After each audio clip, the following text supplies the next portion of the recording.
قد جاب خواطرنا حلم يطويه تخرجنا أيام الجد قضيناها وهنا الإنجاز يسامرنا فرح قد جاب خواطرنا حلم يطويه تخرجنا أيام الجد قضيناها وهنا الإنجاز يسامرنا وعبير الأفراح ترات ومنانا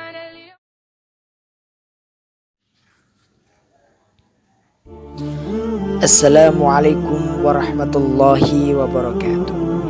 Kaum muslimin yang dirahmati Allah subhanahu wa ta'ala, pada kesempatan kali ini saya ingin mengulas ada 5 penyakit hati yang harus diwaspadai menurut ajaran Islam. Perlu kalian ketahui bahwa hati adalah tempat lahirnya perasaan manusia. Hati juga yang berperan menentukan sifat baik dan buruknya manusia. Menjaga kesucian dan kebersihan hati sangatlah penting berdasarkan sabda Rasulullah SAW, yang artinya, ingatlah bahwa di dalam jasad itu ada segumpal daging. Jika ia baik, maka baik pula seluruh jasad. Jika ia rusak, maka rusak pula seluruh jasad. Ketahuilah bahwa ia adalah hati. Hadis riwayat Bukhari. Kemudian berikut ini 5 penyakit hati yang harus kita waspadai dan kita hilangkan karena termasuk akhlak tercela. Yang pertama adalah sombong. Sikap sombong adalah penyakit hati yang sangat dibenci oleh Allah Subhanahu wa ta'ala. Sifat sombong dan membesarkan diri, takabur, inilah yang menjadi penyebab kafirnya iblis kepada Allah Subhanahu wa ta'ala. Karena kesombongannya iblis menolak untuk sujud kepada Adam alaihissalam, iblis menganggap bahwa dirinya lebih baik karena tercipta dari api, sedangkan Adam tercipta dari tanah. Manusia tentunya tidak berhak untuk sombong karena punya banyak keterbatasan, sedangkan berbagai kelebihan yang dimiliki pun berasal dari Allah. Ia memerintahkan kita untuk menjauhi sifat sombong, sebagaimana firman-Nya dalam Quran surat Al-Isra ayat 37 yang artinya, dan janganlah kamu berjalan di muka bumi ini dengan sombong, karena sungguhnya kamu sekali-kali tidak dapat menembus bumi dan sekali-kali kamu tidak akan sampai setinggi gunung.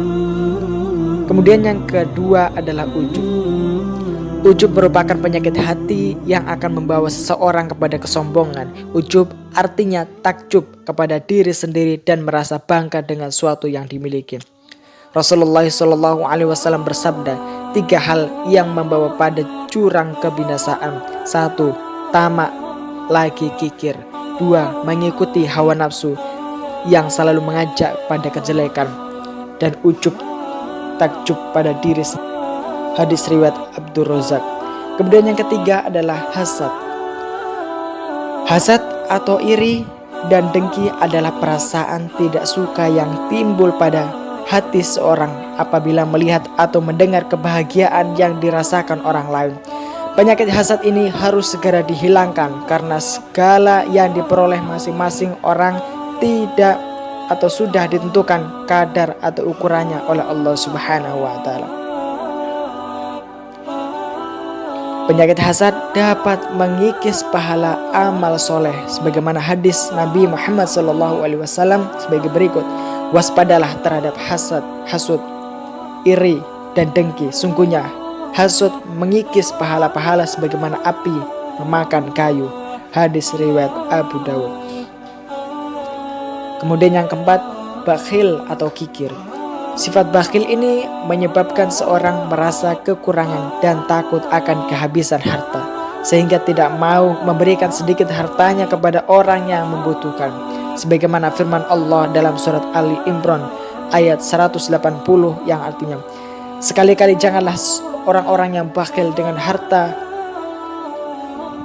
yang Allah berikan kepada mereka dari karunia-Nya menyangka bahwa kebakhilan itu baik bagi mereka. Sebenarnya kebakhilan itu adalah buruk bagi mereka. Harta yang mereka bakhilkan itu akan dikalungkan kelak di lehernya di hari kiamat. Dan kepunyaan Allah lah segala warisan yang ada di langit dan di bumi. Dan Allah mengetahui apa yang kamu kerjakan. Kemudian yang kelima, riya. Riya merupakan penyakit hati yang dilarang oleh Allah Subhanahu wa Ta'ala. Kenapa dilarang? Karena dapat menghilangkan pahala amal soleh yang dilakukan. Karena riya menghilangkan rasa tulus ikhlas beribadah dan beramal hanya untuk Allah dari dalam hati. Orang yang memiliki penyakit riya ini hanya akan membuat baik apabila dilihat oleh orang lain dengan tujuan untuk mendapatkan sanjungan. Mungkin hanya itu. Mudah-mudahan bermanfaat. Wabillahi taufiq wal hidayah. Wassalamualaikum warahmatullahi wabarakatuh.